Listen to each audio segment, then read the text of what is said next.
Hello, Sagittarius, Sun, Moon, and Rising, and welcome to September. I feel like our lives will never be the same after September and October because there's going to be so much going on.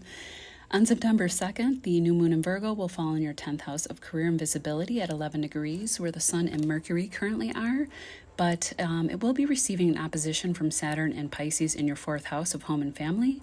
I see this as you being very focused on the 10th house matters and new beginnings that you are starting or that you want to start. But you're receiving some kind of blockage from your home life. Maybe you, like, for example, want to move for a job offer or a career. An important male or masculine figure can be involved with the Sun here, but your partner at home doesn't want to move, or it's difficult because children are involved. You could have heavy demands in your home life from a partner, a mother, children. That seems to be slowing down your career progress and opportunities that are showing up at this time. Also, with Saturn having been in the 4th house for a while, there could have been difficult, heavy karmic issues that have come up that have been weighing on you, making it difficult to operate that you need or want to show up in the world. It's hard to function well in the world at large when the base of our charts need karmic issues to be resolved. It can also be a struggle if you work from home and maybe you're a mom and you have to take care of young children, or if you just work from home. The difficulty that could cause difficulty in launching something new in your career. I think help can come through in the form of Uranus in your 6th house, Taurus, of daily routines, health, and work, but also people you hire to work for you fall here in the 6th house. So maybe a sudden opportunity comes through to say, like, hire a mother's helper who can come and free you up. Uranus frees to work, yet have your children taken care of. Or you can change something in your daily routine that helps you balance out your home and work life. Maybe letting go of a bad habit that was causing you problems in work productivity or working from home. Maybe you discover a more efficient way to work, or you have your laundry washed by you hire a service, maybe a meal prep service, and this cuts down hours of your time from the week and frees you up in some regard. Something unique but freeing can come through that 6th Taurus house to help with these new beginnings that you want to make up in the 10th. On September 6th, Mars moves into Cancer, your 8th house of deep intimacy, deep bonding, transformation, death, and rebirth. Money that you get from shared resources, loans, taxes, inheritance, and conquering our deepest fears and wounds can happen here, especially related to like old family conditioning, as this is Cancer. And I apologize for my dog. He refuses to leave my side. He's not been feeling well, which isn't funny because this Pisces Virgo eclipse. Virgo represents animals, and he's a very big animal, and he's not feeling well, so he's panting and won't leave my side. I apologize. I don't know if I'll be able to edit him out. Over the next several months, Mars, due to the retrograde, will spend a lot of time between your Cancer 8th house and your Leo 9th house, highlighting deep psychological transformation, maybe through therapy, wounding that is covered by the 8th house, the things that we're afraid of, healing, deep intimacy.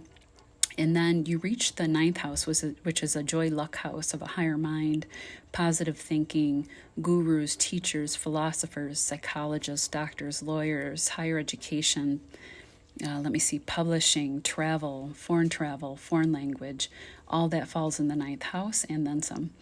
Before Mars retrogrades in Leo in December, Mars will enter its shadow period on October 7th and won't clear until next spring. So there could be a slowdown or just simply more internal work that needs to be actively worked on in that 8th house area. And the topics of your 8th house and 9th house will demand more review, more work, and a revision before everything can fully move forward by next spring. But by then you could see results if you're putting in the efforts now, and leave those 8th house topics that you're putting work into to heal behind you for once and for all, so you can move to that lighter, brighter 9th house that you naturally rule by late spring. On September 17th, the full moon in Pisces, partial lunar eclipse, will be at 25 degrees. I know in the August video I said the eclipse cycle is a 1.5 year cycle. This Pisces eclipse and the Pisces Virgo axis will continue all the way until February 2027. The nodes come in Pisces and Virgo on January 11th, 2025. Those last 1.5 years. So sorry about that. Had to do a little housekeeping. But you may have already started to feel the rumblings back in August. We're in it now. We're in the eclipse portal window. This happens for you in your fourth house of home and family and ancestral roots. The other end of this axis of Virgo, your 10th house, being highlighted once again. The full moon could have something in your home, either physical in nature or emotional, coming to a conclusion or being revealed somehow. A family residence can be sold or family property, but only to allow something else to come through. This eclipse is being aspected in a kite formation with Neptune at the tip of the kite, and a grand Earth trine is being formed as well at this time. And I believe we will not see this pattern again in our lives in this specific configuration. Neptune rules this eclipse and full moon, and Pluto and Uranus will sextile it as well.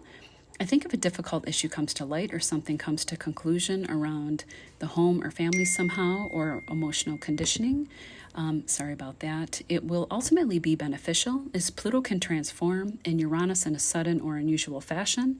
And Neptune represents like deep empathy, and it can be extremely spiritual in nature, lending a beautiful transformation and an easy way to leaving something behind.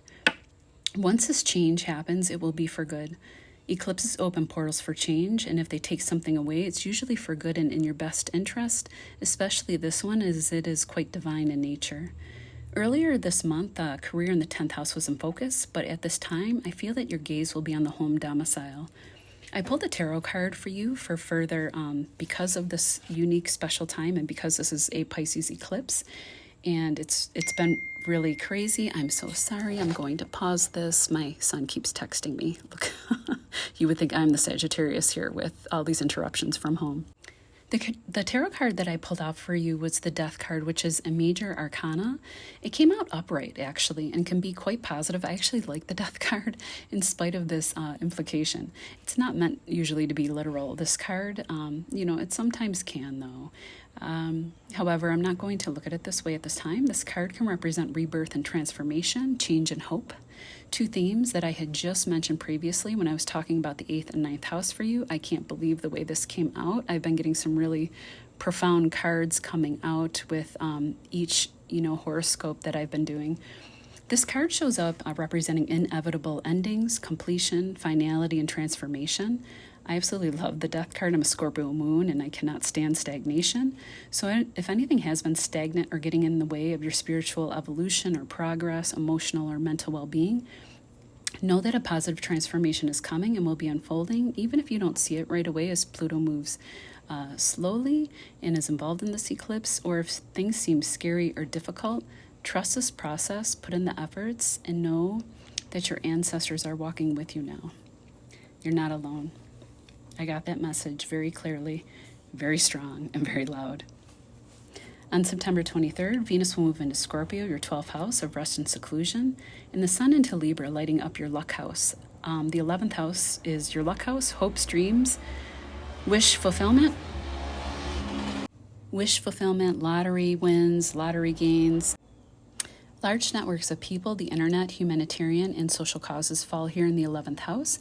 On the 27th, Mercury will also move here into the 11th house as well. I really could see like a possible lottery win or a large money gain. Your mind could be feeling lighter. Your emotions could be more peaceful now.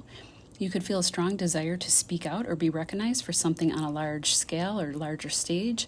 Positive recognition can come through with Venus in the 12th house. Could be like a money gain also from foreign shores or foreign business. And there really could be big money gains from investments or the stock market. With Venus in the 12th, you could be spending more time devoted to yourself or to a partner behind the scenes in an intimate way, or a spiritual practice that you are maybe communicating and earning money through the 11th house somehow. Like maybe a philosophy or astrology or an esoteric channel or a cause that you're passionate about. We end the month, September 29th through October 17th, with a beautiful Venus and Scorpio trining over to Mars and Cancer. This happens from your 12th house of seclusion, rest, bed pleasures, foreign shores, over to your 8th house. Again, these are deeply intimate houses and could signify a hidden romance as well, possibly with someone from far away, a foreign shore. Could also be money, as both houses can involve money. The 8th house would be money you didn't earn, and the 12th would be money from foreign shores. Again, this could look like an investments, a return on investments. And it could also just be deep, intimate healing with a partner away from prying eyes, or healing for yourself, mentally and emotionally, that you have been working hard on behind the scenes with like a hypnotherapist or a psychologist. That's all for now, Sag. We'll see you in October, and we'll talk about the Libra eclipse then.